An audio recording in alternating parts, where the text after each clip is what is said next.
ಚನ್ನಪಟ್ಟಣದಲ್ಲಿ ಹೀನಾಯವಾಗಿ ಸೋಲು ಕಂಡು ಕಂಗೆಟ್ಟಿರುವಂತಹ ಜೆಡಿಎಸ್ ಈಗಾಗಲೇ ಒಂದು ಕಡೆ ವಿಲವಿಲ ಅಂತ ಒದ್ದಾಡುವಂತಹ ಪರಿಸ್ಥಿತಿ ಉಲ್ಬಣ ಆಗಿದೆ. ಸೋಲಿನಿಂದ ಕಂಗೆಟ್ಟಿರುವಂತಹ ಜೆಡಿಎಸ್ ಮತ್ತೆ ಪುಟಿದೇಳುವುದಕ್ಕೆ ಪ್ರಯತ್ನವನ್ನ ಪಡ್ತಾ ಇದೆ. ಜೆಡಿಎಸ್ ಸಂಘಟನೆ ಜವಾಬ್ದಾರಿ ನಿಖಿಲ್ ಕುಮಾರಸ್ವಾಮಿ ಅವರ ಹೆಗಲಿಗೆ ಹೇರಿರುವಂತದ್ದು.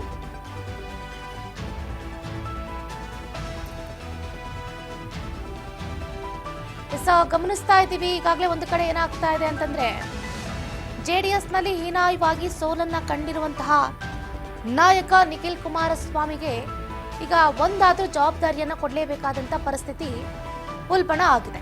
ಹಾಗಾಗಿ ಒಂದು ಕಡೆ ಮಾಜಿ ಪ್ರಧಾನಿ ದೇವೇಗೌಡರು, ಮತ್ತೊಂದು ಕಡೆ ಕೇಂದ್ರ ಸಚಿವರಾಗಿರುವಂತಹ ಎಚ್.ಡಿ. ಕುಮಾರಸ್ವಾಮಿ ಅವರು ತಮ್ಮ ಮಗನಿಗೆ ರಾಜಕೀಯ ಭವಿಷ್ಯವನ್ನ ರೂಪಿಸೋದಕ್ಕೆ ಪ್ರಯತ್ನ ಪಡ್ತಾ ಇದ್ದಾರೆ. ಬಟ್ ಅದು ಅಷ್ಟು ಸುಲಭದ ಮಾತಾ ಅಂತಂದ್ರೆ ಇಲ್ಲ ಅಂತಾನೆ ಹೇಳ್ಬಹುದು.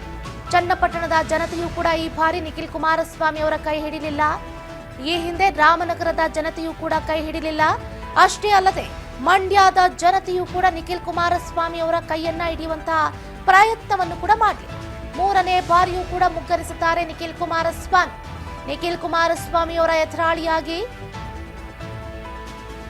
ಸಿಪಿ ಯೋಗೇಶ್ವರ್ ಅವರು ಕಾಂಗ್ರೆಸ್ನಲ್ಲಿ ಟಿಕೆಟ್ ಅನ್ನ ಗಿಟ್ಟಿಸಿಕೊಂಡು ಭರ್ಜರಿಯಾಗಿ ಗೆಲುವನ್ನ ಕಾಣೋದಲ್ಲದೆ ಜೆಡಿಎಸ್ಗೆ ಆತಂಕವನ್ನ ನಿರ್ಮಾಣ ಮಾಡಿದ್ದಾರೆ.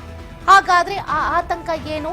ನಿಖಿಲ್ ಕುಮಾರಸ್ವಾಮಿಗೆ ಮುಂದಿನ ದಿನಗಳಲ್ಲಿ ರಾಜಕೀಯ ಭವಿಷ್ಯವೇ ಇಲ್ವಾ ಹಾಗಾದ್ರೆ ಅನ್ನುವಂತ ಪ್ರಶ್ನೆ ಈಗ ಉದ್ಭವ ಆಗಿದೆ.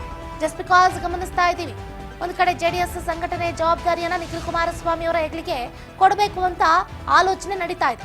100 ಸ್ಥಾನದಲ್ಲಿ ಸ್ಪರ್ಧೆಗೆ ಜೆಡಿಎಸ್ ಪ್ಲಾನ್ ಅನ್ನು ಮಾಡ್ತಾ ಇದೆ. 2028ರ ವಿಧಾನಸಭಾ ಚುನಾವಣೆಗೆ ಸಜ್ಜಾಗ್ತಾ ಇದೆ ಜೆಡಿಎಸ್. ನಿಖಿಲ್ಗೆ ಪಕ್ಷ ಪುನರ್ ಸಂಘಟನೆ ಮಾಡುವ ಹೊಣೆಗಾರಿಕೆಯನ್ನ ಕೊಡೋದಕ್ಕೆ ನಿರ್ಧಾರವನ್ನ ಕೈಗೊಂಡಿದ್ದಾರೆ.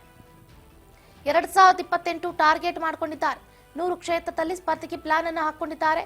ಬಿಜೆಪಿ ಜೊತೆಗೆ ಜೆಡಿಎಸ್ ಹೊಂದಾಣಿಕೆ ಮೈತ್ರಿಯ ಲಾಭವನ್ನು ಕೂಡ ಪಡ್ಕೊಳ್ಳೋದಕ್ಕೆ ಜೆಡಿಎಸ್ ಮುಂದಾಗಿರುವಂತದ್ದು. ಎಸ್, ಈಗಾಗಲೇ ಹೇಳಿದಾಗೆ ನಿಖಿಲ್ ಕುಮಾರಸ್ವಾಮಿ ಅವರು ನಿಜಕ್ಕೂ ಕೂಡ ಬಳಲಿ ಬೆಂಡಾಗಿದ್ದಾರೆ ಅಂತಾನೆ ಹೇಳಬಹುದು. ಹೀನಾಯವಾಗಿ ಸೋಲನ್ನ ಕಂಡ್ರು.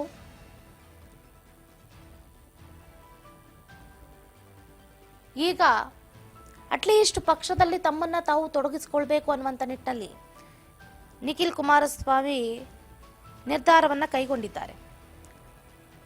ಹಾಗಾಗಿ ನಿಖಿಲ್ ಕುಮಾರಸ್ವಾಮಿ ಅವರ ನಿರ್ಧಾರಕ್ಕೆ ತಣ್ಣೀರನ್ನ ಎರಚಬಾರದು ಅನ್ನುವಂಥ ನಿಟ್ಟಿನಲ್ಲಿ ಜೆಡಿಎಸ್ ಸಂಘಟನೆಯ ಜವಾಬ್ದಾರಿಯನ್ನು ಕೊಡುವುದಕ್ಕೆ, ಅದರ ಹೆಗಲಾಗಿ ನಿಲ್ಲೋದಕ್ಕೆ ನಿಖಿಲ್ ಮುಂದಾಗ್ತಾ ಇದ್ದಾರೆ. 100 ಸ್ಥಾನದಲ್ಲಿ ಸ್ಪರ್ಧೆಗೆ ಜೆಡಿಎಸ್ ಪ್ಲಾನ್ ಅನ್ನು ಮಾಡ್ತಾ ಇದೆ. 2028ರ ವಿಧಾನಸಭಾ ಚುನಾವಣೆಗೆ ಸಜ್ಜಾಗ್ತಾ ಇದೆ ಜೆಡಿಎಸ್. ನಿಖಿಲ್ಗೆ ಪಕ್ಷ ಪುನರ್ ಸಂಘಟನೆ ಮಾಡುವ ಹೊಣೆಗಾರಿಕೆಯನ್ನು ಕೊಟ್ಟಿದೆ. 2028 ಇನ್ನೂ 4 ವರ್ಷ ಇದೆ. 100 ಕ್ಷೇತ್ರದಲ್ಲಿ ಸ್ಪರ್ಧೆಗೆ ಪ್ಲಾನ್ ಮಾಡಿಕೊಂಡಿದ್ದಾರೆ. ಬಿಜೆಪಿ ಜೊತೆಗೆ ಜೆಡಿಎಸ್ ಹೊಂದಾಣಿಕೆ ಮೈತ್ರಿಯ ಲಾಭವನ್ನು ಕೂಡ ಪಡ್ಕೊಳ್ಳೋದಕ್ಕೆ ಈ ತಯಾರಿ ನಡೀತಾ ಇರುವಂಥದ್ದು. ಎಸ್, ನೆನ್ನೆಷ್ಟೇ ಹೇಳಿದ್ರು, ನಮ್ಮ ಪಕ್ಷವನ್ನು ಉಳಿಸಿ ಬೆಳೆಸಿದವರನ್ನ ಎಲ್ರಿಗೂ ಕೃತಜ್ಞತೆ ಸಲ್ಲಿಸುವ ಸಲುವಾಗಿ ಈ ಕಾರ್ಯಕ್ರಮವನ್ನು ಆಯೋಜನೆ ಮಾಡಿದ್ದೀವಿ. ನಾವಿಲ್ಲಿ ಸೋತ ಹಿನ್ನೆಲೆಯಲ್ಲಿ ಇಷ್ಟು ಜನರು ಬರ್ತಾರೆ ಅಂತ ನಾವು ನಿರೀಕ್ಷೆ ಮಾಡಿರಲಿಲ್ಲ ಅಂತ ಕೇಂದ್ರ ಸಚಿವ ಎಚ್.ಡಿ. ಕುಮಾರಸ್ವಾಮಿ ಅವರು ಕೂಡ ಹೇಳಿಕೆಯನ್ನು ಕೊಟ್ಟರು. ದೇವೇಗೌಡರ ಕುಟುಂಬ ರಣಧೀರರ ಕುಟುಂಬವೇ ಹೊರತು ರಣಹೇಳಿಗಳ ಕುಟುಂಬ ಅಲ್ಲ ಅಂತ ಒಂದು ಮಾತನ್ನ ಹೇಳಿದ್ರು ಎಚ್.ಡಿ. ಕುಮಾರಸ್ವಾಮಿ ಅವರು. ನಿಖಿಲ್ ಕುಮಾರಸ್ವಾಮಿ ಸ್ಪರ್ಧೆ ಮಾಡಬೇಕು ಅಂತ ಪೂರ್ವ ತಯಾರಿ ಏನು ಮಾಡ್ಕೊಂಡಿರಲಿಲ್ಲ. ಚನ್ನಪಟ್ಟಣದ ಕಾರ್ಯಕರ್ತರು ನಿಖಿಲ್ ನಿಲ್ಲೇಬೇಕು ಅಂತ ಒತ್ತಡವನ್ನ ತಂದಿದ್ರು. ನಾಮಪತ್ರ ಸಲ್ಲಿಸೋದಕ್ಕೆ ಕೊನೆಯ ದಿನದ ಮುನ್ನ ನಮಗೆ ಕ್ಯಾಂಡಿಡೇಟ್ ಯಾರು ಅಂತ ಇನ್ನೂ ಕೂಡ ಫೈನಲೈಸ್ ಆಗಿರಲಿಲ್ಲ. ಆದರೆ ಕಾರ್ಯಕರ್ತರ ಒತ್ತಾಯಕ್ಕಾಗಿ ನಾವು ಚುನಾವಣೆಗೆ ನಿಖಿಲ್ ಕುಮಾರಸ್ವಾಮಿ ಅವರನ್ನ ಸ್ಪರ್ಧೆ ಮಾಡಿಸಲೇಬೇಕಾಯಿತು ಅಂತ ಕುಮಾರಸ್ವಾಮಿ ಅವರು ವಿವರಿಸಿದ್ರು.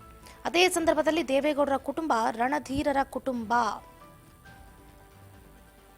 ರಣಹೇಡಿಗಳ ಕುಟುಂಬ ಅಲ್ಲ ಅನ್ನುವಂಥ ಹೇಳಿಕೆಯನ್ನು ಕೊಡೋದ್ರ ಮುಖಾಂತರ ಕಾಂಗ್ರೆಸ್ಗೆ ಒಂದು ಕಡೆ ಟಕ್ಕರ್ ಕೊಡೋ ಪ್ರಯತ್ನ ಮಾಡಿದ್ರು. ಬಟ್ ಆ ಟಕ್ಕರ್ ಕಾಂಗ್ರೆಸ್ನ ನಾಯಕರಿಗೆ ಎಷ್ಟರ ಮಟ್ಟಿಗೆ ತಟ್ಟುತ್ತೆ ಏನು ಅಂತ ಗೊತ್ತಿಲ್ಲ. ಜಸ್ಟ್ ಬಿಕಾಸ್ ಈಗಾಗಲೇ ಕಾಂಗ್ರೆಸ್ನ ನಾಯಕರೇನು ಸೋತಿಲ್ಲ. 3 ಚುನಾವಣೆಯಲ್ಲಿ ಭರ್ಜರಿಯಾಗಿ ಗೆಲುವನ್ನು ಕಂಡಿದ್ದಾರೆ. ಚನ್ನಪಟ್ಟಣದಲ್ಲೂ ಹ್ಯಾಟ್ರಿಕ್ ಗೆಲುವು, ಸಿಪಿ ಯೋಗೇಶ್ವರ್ ಅವರನ್ನ ಗೆಲ್ಲಿಸಿಕೊಂಡು ಬಂದರು. ಶಿಗ್ಗಾವಿಯಲ್ಲಿ ಹ್ಯಾಟ್ರಿಕ್ ಗೆಲುವು, ಯಾಸೀರ್ ಖಾನ್ ಪಠಾಣ್ ಅವರನ್ನ ಈ ಬಾರಿ ಮಾಜಿ ಸಿಎಂ ಬಸವರಾಜ ಬೊಮ್ಮಾಯಿ ಅವರ ಪುತ್ರ ಭರತ್ ಬೊಮ್ಮಾಯಿ ಅವರ ವಿರುದ್ಧವಾಗಿ ಗೆಲ್ಲಿಸಿಕೊಂಡು ಬಂದರು. ಇತ್ತ ಮತ್ತೊಂದು ಕಡೆ ಬಂಗಾರು ಹನುಮಂತು ಎಲ್ಲಿ ಹೋದ್ರು ಏನು ಅನ್ನೋದೇ ಗೊತ್ತಾಗ್ಲಿಲ್ಲ. ಆ ರೇಂಜ್ಗೆ ಸಂಡೂರಿನಲ್ಲಿ ಅನ್ನಪೂರ್ಣ ತುಕಾರಾಮನ್ನ ಗೆಲ್ಸ್ಕೊಂಡು ಬರುವಂತದ್ರಲ್ಲಿ ಕಾಂಗ್ರೆಸ್ನ ನಾಯಕರು ಭರ್ಜರಿಯಾಗಿ ರಣಭೇರಿಯನ್ನ ಬಾರಿಸಿದ್ದಾರೆ.